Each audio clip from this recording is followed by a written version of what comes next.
Hi dear learners of English, greeting. This is M. Rahman and I welcome you to our SE classes of English language. Today we are going to discuss the question paper pattern of subject English for the session 2022 and 23.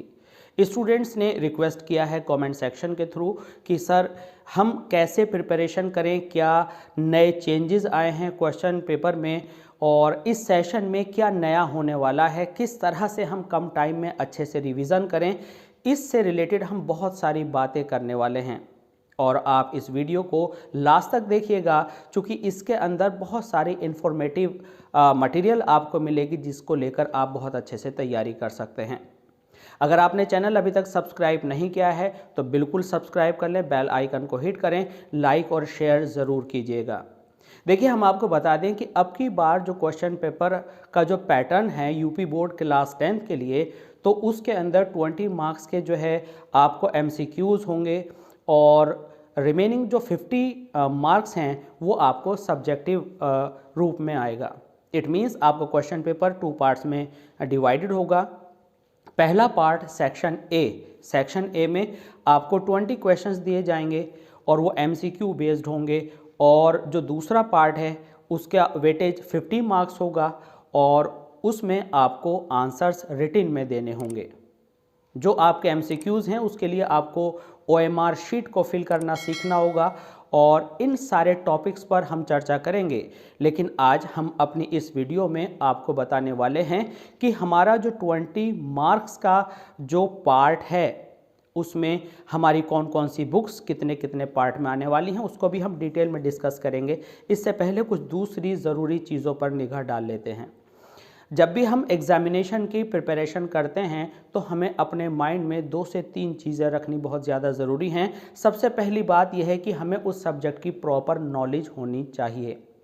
हमने line by line पूरे chapters go through किए हों और revision के लिए समय बचा करके रखा हो और ऐसे समय में आकर के स्टूडेंट्स को ये समझ लेना चाहिए, जो पॉइंट नंबर 2 है कि कम समय में हम कैसे तैयारी करें, किस पोर्शन को पहले उठाएं, कौन से क्वेश्चंस करें, इस पर हम आपसे बात करेंगे। किसी भी सब्जेक्ट में मार्क्स लाने के लिए लर्निंग प्रैक्टिस बहुत ज़रूरी है, लेकिन साथ साथ क्वेश्चन पेपर को करने का तरीका, जिसको हम स्ट्रेटजी कहते हैं, बहुत ज़्यादा ज़रूरी है। स्ट्रेटजी को सीखना बहुत ज़्यादा ज़रूरी है। कई बार स्टूडेंट्स ब्लाइंडली बस मेहनत करते रहते हैं और वेरियस टाइप्स के क्वेश्चंस की प्रैक्टिस करते रहते हैं, but they are unable to classify the questions. उनको ये पता नहीं होता कि कौन से टाइप के क्वेश्चंस की कितनी प्रिपरेशन करें, किस क्वेश्चन का क्या वेटेज है, उसके कितने मार्क्स हैं। ऐसा तो नहीं कि हम अनावश्यक टाइम किसी दूसरे क्वेश्चन पर लगा रहे हों जिसकी इंपॉर्टेंस मार्क्स को लेकर के उतनी ना हो, तो ये हमें समझना पड़ेगा। तो पहला हुआ प्रिपरेशन, दूसरा हुआ कम समय में रिवीजन अच्छे से कैसे करें और तीसरा है क्वेश्चन पेपर की स्ट्रेटेजी क्या होगी। तो ये सारे टॉपिक्स हैं। साथ साथ में इस बार का हमारा क्वेश्चन पेपर का पैटर्न, उसका वेटेज, उसके मार्क्स, उसका टाइमिंग, उसका OMR शीट, इन सब पर हम बात करेंगे। लेकिन इस वीडियो में विशेष तौर से हम इस पहले पार्ट में आज बात करने वाले हैं कि आपके जो 20 मार्क्स के लिए जो फर्स्ट पार्ट है, जो कि आपका MCQ का सेक्शन है, जिसके सॉल्यूशंस आपको OMR शीट पर देने हैं, में क्वेश्चंस का क्लासिफिकेशन किस तरह से हुआ है। स्टूडेंट्स तैयारी किए जा रहे हैं, लेकिन इस तरह तैयारी नहीं करनी है। आपको जानना है कि कौन कौन से टॉपिक्स आपके सिलेबस में हैं और वह किस वाले क्वेश्चन के अंतर्गत आएंगे। तो इसको अब हम यहाँ पर समझना शुरू करते हैं। जैसा कि हमने बताया, सेक्शन ए जो पहला सेक्शन होगा 20 मार्क्स के लिए होगा। इसमें आपको सारे MCQs मिलेंगे और MCQs का मतलब होता है कि मल्टीपल चॉइस क्वेश्चंस, जिसमें आपको 4 ऑप्शंस इन ईच क्वेश्चन दिए जाएंगे। किसी एक को आपको पिक करना होगा, राइट ऑप्शन को, और आपको गोले दिए गए होंगे OMR शीट पर और उन सर्कल्स में से किसी एक सर्कल को, अगर मान लीजिए आपका आंसर ए सही है, तो ब्लैक पॉइंट पेन से, बॉल पॉइंट पेन से या ब्लू बॉल पॉइंट पेन से आपको ने फिल करना है। बेटर होगा कि आप ब्लैक पेन को यूज़ करें और एक बार OMR शीट को अच्छे से फिल करना जान लें। इस पर भी हम जल्दी ही आपको एक वीडियो बनाकर सर्व करेंगे। यहाँ पर आया अनसीन पैसेज। अनसीन पैसेज का मतलब है आपको 100 वर्ड्स तक, 120 वर्ड्स तक एक अनसीन पैसेज आएगा। अनसीन पैसेज जो आपने पहले कभी नहीं पढ़ा होगा उसको हम अनसीन पैसेज कहते हैं, उसे कॉम्प्रिहेंसिव क्वेश्चन भी कहते हैं। उसके ऊपर आपको जो है 3 क्वेश्चंस दिए जाएंगे, जिसमें 2 क्वेश्चंस जो होंगे आपके, पहला क्वेश्चन आपका शॉर्ट आंसर टाइप में होगा, दूसरा क्वेश्चन भी शॉर्ट आंसर टाइप में होगा, और जो तीसरा क्वेश्चन होगा वो आपका सिनोनिम। सिनोनिम का मतलब है कि सेम मीनिंग, या आपका एंटोनिम यानी ऑपोजिट वर्ड पूछा जाएगा। तो यानी आपको वोकेबलरी आपकी स्ट्रॉन्ग होनी ज़रूरी है।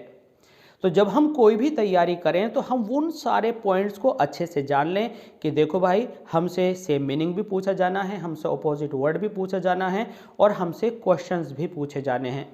अब यहाँ पर एक बात आती है कि जब हम अनसीन पैसेज सॉल्व करें तो अनसीन पैसेज को सॉल्व करने का सही तरीका क्या होगा, ये हम आपसे आगे अगले पार्ट में बात करेंगे। इस वीडियो में हम आपको बताने वाले हैं कि किस पार्ट से किस तरह का क्वेश्चन कितने मार्क्स के लिए कहाँ पर आएगा। तो इस तरह से अनसीन पैसेज आएगा आपका 3 मार्क्स के लिए। एक अनसीन पैसेज सेक्शन बी में भी आएगा, अभी हम चल रहे हैं सेक्शन बी में, आपको बताएंगे। इसके बाद क्वेश्चन नंबर 2 में ग्रामर आएगी 5 मार्क्स के लिए। अब ग्रामर में क्या क्या आ सकता है?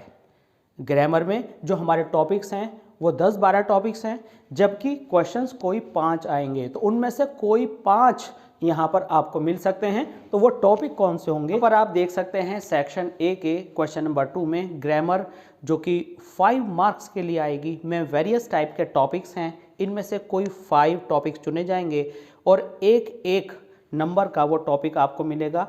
वो है reordering of sentence, reordering of words, to write in a meaningful sentence. आपको वर्ड्स दिए जाते हैं और उनको एक प्रॉपर ऑर्डर में आपको लिखना होता है और एक मीनिंगफुल सेंटेंस बना दिया जाता है। 4 सेंटेंसेस आपको 4 ऑप्शंस में दिए जाएंगे। कोई एक सेंटेंस आपको चूज़ करना है कि वो सारे के सारे जो वर्ड्स हैं वो प्रॉपर ऑर्डर में मीनिंग दे रहे हैं या नहीं। तो ये रीऑर्डरिंग है। इसके बाद है ट्रांसफॉर्मेशन या इंटरचेंज। इसके अंदर आपको नेगेटिव से अफर्मेटिव, इंटरोगेटिव से असर्टिव, असर्टिव से इंटरोगेटिव, एक्सक्लेमेटरी से असर्टिव, असर्टिव से एक्सक्लेमेटरी आपको यहाँ पर दिया जाएगा चेंज करने के लिए। और आपको टेंसेस भी दिए जा सकते हैं कि कोई सेंटेंस आपको प्रेजेंट इंडेफिनिट में दे दिया जाए और आपसे किसी और टेंस में उसको बदलवाया जाए। एमसीक्यूज़ में एक बात बहुत डिफ़िकल्ट होती है और वह यह है कि आपको एक सेंटेंस को, अगर किसी भी सेंटेंस के एक से ज़्यादा वेज हैं तो सभी वेज में बनाकर सीख लेना चाहिए। वेज मीन्स तरीके। कई बार एक सेंटेंस 2 तरह से लिखा जा सकता है। हमको एक तरीका आता था, वो ऑप्शंस में होता ही नहीं है, तो फिर दूसरा तरीका हम नहीं जानते लेकिन वो आंसर में है, तो वहाँ पर गलती होने के चांसेस बहुत रहते हैं। इसलिए कोई भी डायरेक्ट, इनडायरेक्ट, कोई भी पैसिव वॉइस अगर एक से ज़्यादा तरीके से बन सकता है तो उसे बनाकर देख लें, क्योंकि एमसीक्यूज़ में से उनमें से एनी वन आपको मिल सकता है। क्वेश्चन नंबर 2 में नेक्स्ट पार्ट है पैसिव वॉइस।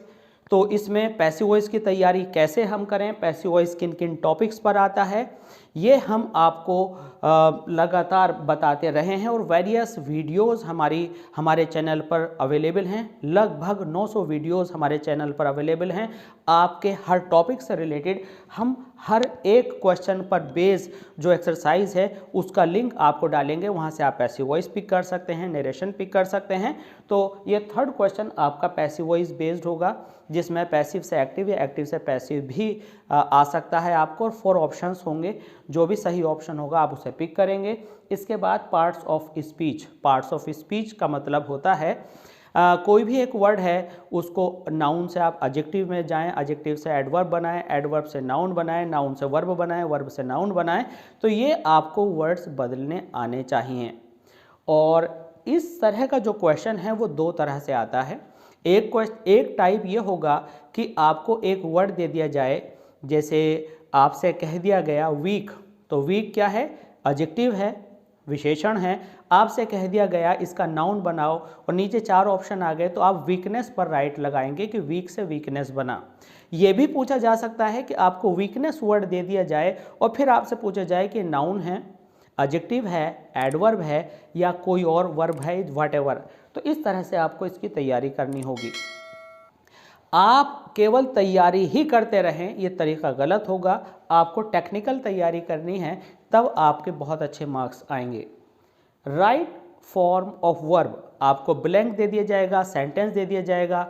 आपको पूछा जा सकता है कि इस सेंटेंस के ब्लैंक में वर्ब की राइट फॉर्म फिल कीजिए, जो जनरली पिछले पैटर्न में आती रही है। लेकिन आपको एक सेंटेंस देकर एक वर्ब दे दी जाएगी और उसमें ये कहा जा सकता है ये वर्ब की कौन सी फॉर्म है, तो आपको दोनों तरह से यहाँ तैयारी करके चलना है। उसके बाद प्रेपोजिशन आपको प्रिपेयर करनी है।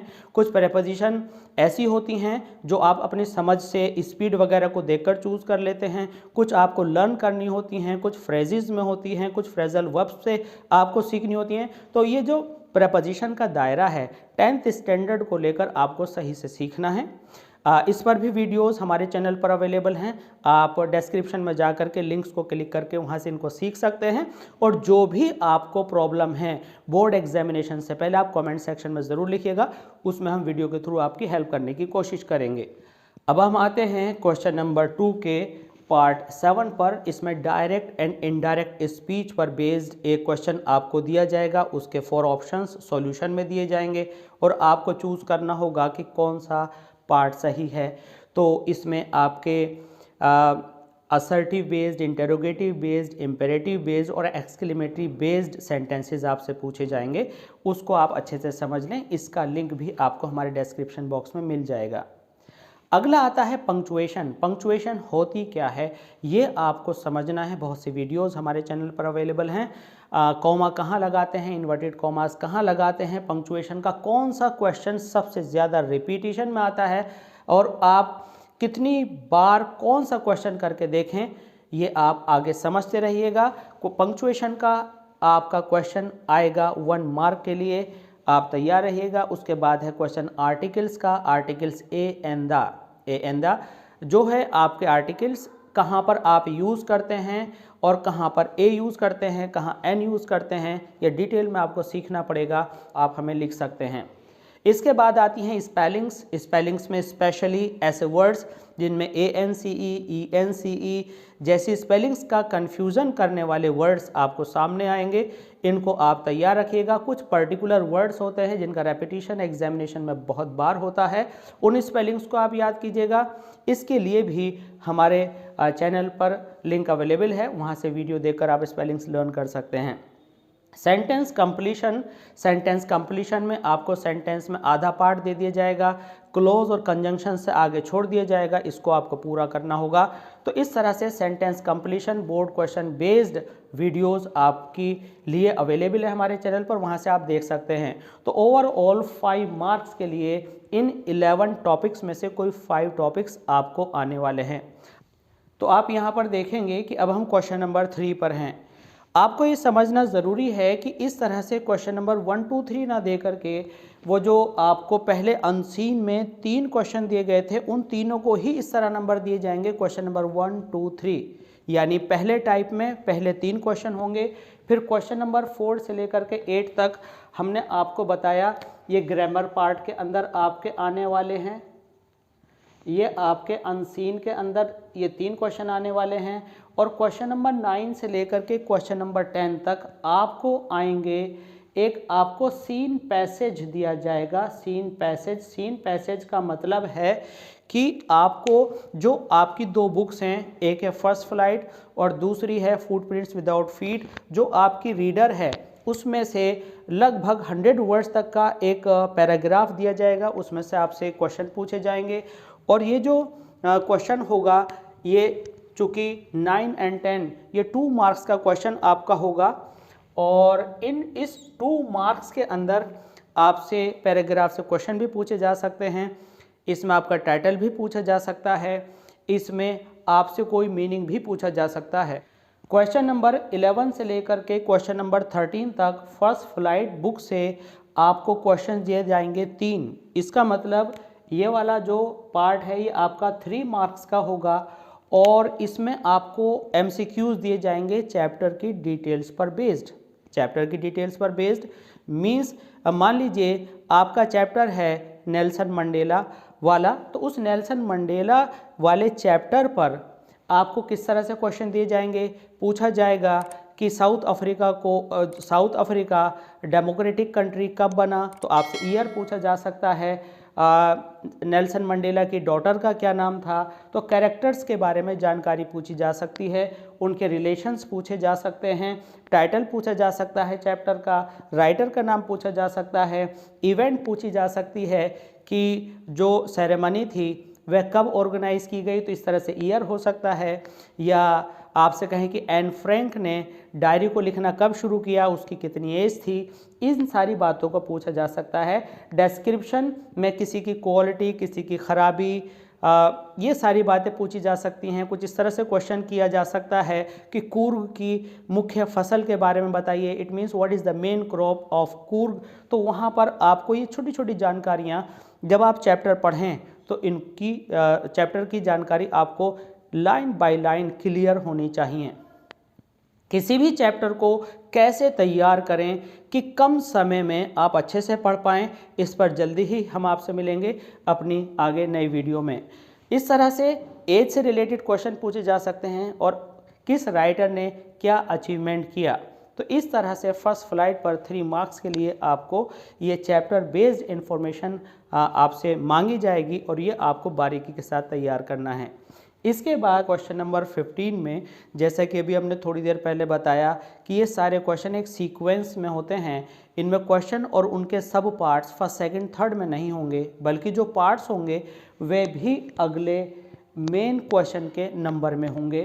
तो पोएटिक एक्सट्रैक्ट का मतलब है कि आपको कोई एक स्टैंजा दिया जाएगा। इट मीन्स कि पोएम के अंदर से 2 मार्क्स के लिए एक आपको स्टैंजा दिया जाएगा और स्टैंजा से 2 क्वेश्चंस किए जाएंगे और एक क्वेश्चन में 4 आपके ऑप्शंस होंगे और एक क्वेश्चन आपका 1 मार्क का होगा, यानी 1 मार्क का होगा। फॉर एग्जाम्पल आपसे पूछा जा सकता है कि इस पोएम का टाइटल क्या है, इस पोएम के राइटर क्या हैं, या आपसे पूछा जा सकता है कि मान लीजिए कि फायर एंड आइस को लेकर के कोई एक्सट्रैक्ट या कोई स्टैंजा आया, आपसे पूछा जा सकता है कि पोएट के अकॉर्डिंग वर्ल्ड का डिस्ट्रक्शन कैसे होगा, how will the world and, world का एंड कैसे होगा। तो आपको 4 ऑप्शन दिए जाएंगे कि फायर से होगा, आइस से होगा, सेल्फिशनेस से होगा, या जो भी कोई ऑप्शन हो आपका। इस तरह से आपको जो पोएम है उसका स्टैंजा है वो ऑप्शंस के थ्रू आपको सॉल्व करनी है, 2 मार्क्स के लिए आएगी। यहाँ पर 16 से लेकर 20 तो कितने क्वेश्चंस होते हैं, ये आपके 5 होते हैं। तो ये 5 क्वेश्चन अब सप्लीमेंट्री रीडर पर बेस्ड आएंगे। सप्लीमेंट्री रीडर पर बेस्ड आने का मतलब है कि जिस तरह से आपने फर्स्ट फ्लाइट को प्रिपेयर किया था कि उसके कैरेक्टर्स, उसकी डेवलपमेंट ऑफ थॉट का मतलब है कहानी कैसे कैसे आगे बढ़ी, उसमें कौन कैरेक्टर्स थे, उनकी एज क्या थी। मान लीजिए अनिल के बारे में पूछा जाए, अनिल की क्या एज थी, अनिल टीवी पर क्या देख रहा था, हरी सिंह उसकी कैसे तारीफ़ करता है, रिचर्ड एच एवराइट को सबसे ज़्यादा फैमिली में किसने हेल्प किया। तो इस तरह से आपका 20 मार्क्स का सेक्शन ए पूरा होता है।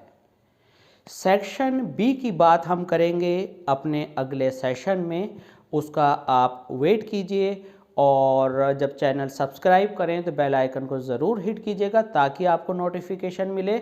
और हम उसमें डिस्कस करेंगे कि ऐसे कौन कौन से तरीके हैं जिनसे आप आंसर्स इजीली लर्न कर सकते हैं। ऐसा क्या मेथड है कि आप चैप्टर को एक बार पढ़कर उसके जो मेन पॉइंट्स हैं उन्हें याद कर सकते हैं। ऐसा क्या मेथड है कि आपको चैप्टर के अंदर के दिए गए टेक्स्ट मीन्स लिखे गए शब्द बहुत अच्छे से याद रहें और आप अपने आंसर्स में अच्छे से उनको यूज़ कर सकें। ग्रामर और आंसर लर्निंग और आंसर राइटिंग को हम सीखेंगे और हम आने वाली वीडियोस में ये भी सीखेंगे कि अनसीन पैसेज यानी कॉम्प्रिहेंसिव क्वेश्चन को कैसे सॉल्व किया जाता है। क्योंकि जनरली हमारी क्लासेस में कुछ सर्टेन क्वेश्चंस प्रिपेयर किए जाते हैं, जैसे पैसिव वॉइस या डायरेक्ट इनडायरेक्ट हुआ। इसके अलावा कॉम्प्रिहेंशन और सीन पैसेजेस टाइप तो उनको हम सॉल्व करना सीखेंगे। क्वेश्चन पेपर का एक बड़ा हिस्सा होता है आपका रीडिंग एंड राइटिंग सेक्शन, आप अपने सोच से राइट इंग्लिश में आपकी report, article, paragraph, letter, application कैसे लिखें, इस पर हम ज़रूर डिस्कस करेंगे और आपके लिए इंग्लिश को बिल्कुल आसान करेंगे। हमारे चैनल पर एकेडमिक्स 10th 12th से लेकर के आपके कॉम्पिटिटिव लेवल तक से रिलेटेड सारे चैप्टर्स, सारे टॉपिक्स अवेलेबल हैं। अगर ये वीडियो आपको इन्फॉर्मेटिव लगी हो और अच्छी लगी हो तो लाइक और शेयर ज़रूर कीजिएगा और मिलते हैं अगली वीडियो में सेक्शन बी के साथ कि जो राइटिंग सेक्शन है यानी सब्जेक्टिव पार्ट है आपके क्वेश्चन पेपर का, जिसमें आंसर्स आपको खुद लिखने हैं, उसको इजीली कैसे सॉल्व करें और कौन कौन से क्वेश्चन कितने कितने मार्क्स के लिए आएंगे। मिलते हैं जल्दी ही आपसे, बने रहिए जब तक हमारे साथ और सब्सक्राइब कीजिए हमारे चैनल और रसी क्लासेस ऑफ इंग्लिश लैंग्वेज को। Thanks for being with us, thanks a lot.